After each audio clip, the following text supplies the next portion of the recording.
Hi there, I promised to update you on the progress we've been making on our Welcome Save program work.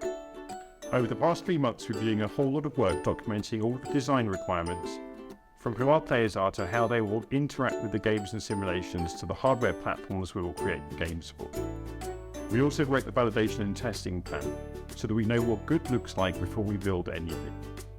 We've even been prototyping our custom controllers. We then went into full idea blasting mode to come up with games that can transfer laparoscopic skills and will be fun to play. From hundreds of ideas, we're now down to 6 concepts.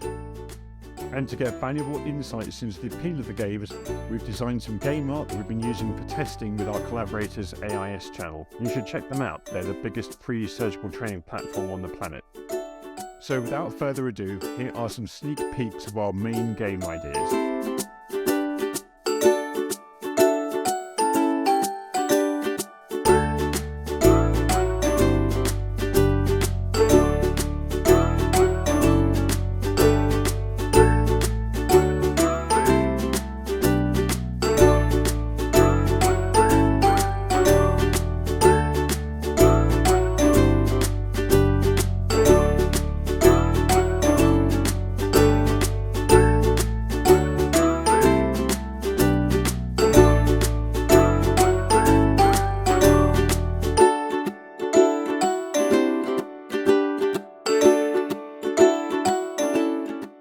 See you soon for another update.